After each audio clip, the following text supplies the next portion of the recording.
When I was 7, my parents joined a cult.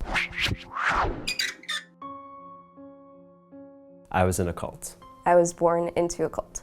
I was a part of the Advanced Training Institute from the time I was 7 to the time I was 17. I was part of the Unification Church for the first 18 years of my life. I joined One Taste in 2012 until 2014. Unification Church is a religious movement that was founded by a Korean man named Sun Myung Moon in the 50s. One Taste is an organization that teaches health and wellness mainly around sexuality. So the Advanced Training Institute is a fundamentalist Christian sect that has seminars and a homeschool curriculum.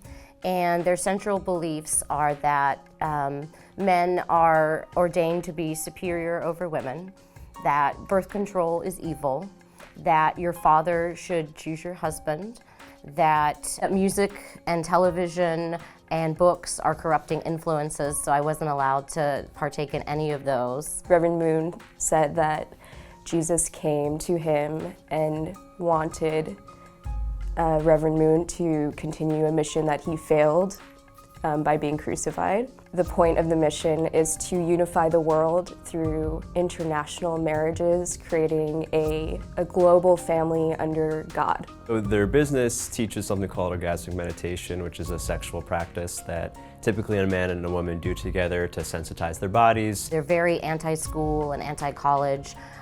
So for a long time I had what was the equivalent of a second grade education, since that was the last year that I went to school. They believe that God places men in authority over women, and so a woman has to obey either her father or her husband without question. And so if your husband says, "I want to have sex with you tonight," if you say no, you're saying no to God. Mainly the own practice is the thing. Orgasmic meditation is a 15-minute partner practice where a man typically strokes a woman's clitoris in the upper left-hand quadrant for 15 minutes. There's a specific container, there's 10 steps, and it's done exactly the same every time. Well, my mom was a teenager when she met a member of the cult, and my dad was in his early 20s. They were both looking for a purpose, a spiritual purpose, and looking to find God. As I saw the founder's TED Talk in 2007, I was in college, I watched a lot of TED Talks, I thought it was amazing. My parents became Christians when I was 7 years old, and they started homeschooling me and my brother. And we began attending a local church in which all of the families homeschooled their children.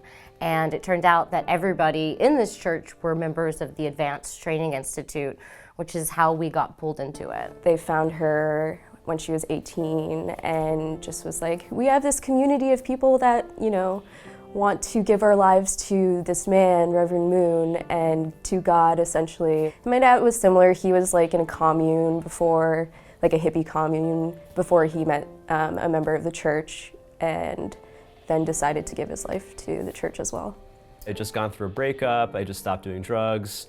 I was kind of just like in a millennial existential crisis, for lack of a better term. And I went to one of their intro meetings hoping to learn like some sex tips, and like my mind was completely blown by the level of emotional vulnerability. He wrote a continuation, essentially, of the Bible called The Divine Principle. So we read a lot of that, like in the morning and at night before bed. My life was get up at 7, stroke some women's genitals, do yoga, meditate, clean the house because it's like a spiritual cleansing. I wasn't allowed to go to school. I wasn't allowed to have friends, to play with children that weren't a member of our church. I wasn't allowed to watch movies or listen to music. We did a lot of tithing, like 30% of your income was supposed to go to the church. The intro course at the time, I think it was $100. It might be $150 or $200. They have a coaching program, which was like the first big purchase that like forced me to make a huge life decision. That was $15,000. Arranged marriages, which is probably the most well-known in the Unification Church, mass weddings. Basically, the homeschool curriculum was fake news. So it taught that the earth is 6,000 years old. It taught that women should obey their husbands. That they would make people spend money they didn't have and make it seem normal, or like beg, borrow, steal to pay this amount. It's like the way it's set up, you can't save money. They actually make it so that like everyone stays broke, which is just like a way that they keep you trapped. So, like, you spend all your money there, so you can't leave because like they're the only place that'll like let you live in a cool apartment in New York for cheap. It's very restrictive. It's like we isolate ourselves from the world because we're afraid of it. In an Om circle, you can have anywhere from 200 to 300 people performing orgasmic meditation. There'd be 15 minutes where usually a man would stroke a woman, it would be on a timer, and then after the first 15 minutes, you'd switch partners. And my dad would go to work, and my brother would go to work, and I would just sit there by myself and go over the homeschool materials all day. And so I never talked to anybody unless I went to church on Sunday, which of course kind of makes you more into the beliefs because it's like your entire social world becomes tied to other people who believe this. The Moonies would go to college campuses and try and recruit all these kind of impressionable, young, open-minded people that wanted answers, and then they come with answers, you know. The Moonies had all the answers, like Reverend Moon made this new scripture, new doctrine where you can live your life according to this and you'll find God and go to heaven and you'll be a perfect person. I think a lot of people are very afraid. I think people have been afraid for a while. I mean, I think over the last 50 years, there's been a lot of social changes in the country, progressive values that frighten people from small towns. And I think compassionately, there's been a lot of economic devastation in the South, and I think that that's made people very vulnerable to falling prey to people who want to take advantage of them because they're suffering. Yeah, you felt like you were part of something and something big and you were important, and that was really attractive to a lot of people at that time. Unlike other cults, One Taste doesn't have like super formal structure. It's not like Scientology where there's rankings or like you have to do this at this time. They influence your perception of reality, which makes you just perceive the world differently. Like you shift your reference group from like society to this small group of people that do these weird sexual things that you now see as normal. It was just more gradual. I became, you know, an adult and realized that I can live a life that doesn't involve the church, and I would rather do that than be a part of it. As I got older, I started to really fear the life that was being set up for me. Basically, my entire life would be having children, homeschooling them, staying home, obeying my husband, having sex with him anytime he wanted, never being able to use birth control so you'd never stop. And I just wanted so much more out of my life than that. I got a message from one of the executives of the team basically saying like, we only want you if you're willing to commit your life to us. And I was just like, well, I'm not gonna do that, so here's my limit, basically.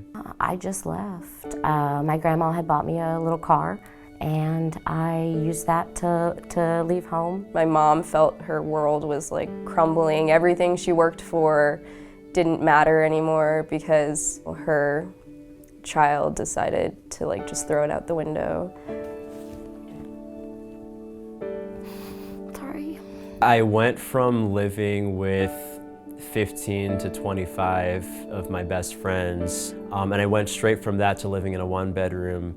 Leaving the church really created like a permanent chasm between me and my parents and me and all of the people that I grew up with, and it's something that's been a very real sadness for me. It was really a shock. Like I was super lonely for like 2 months. I was kind of marked as sinful and as a bad person after I left.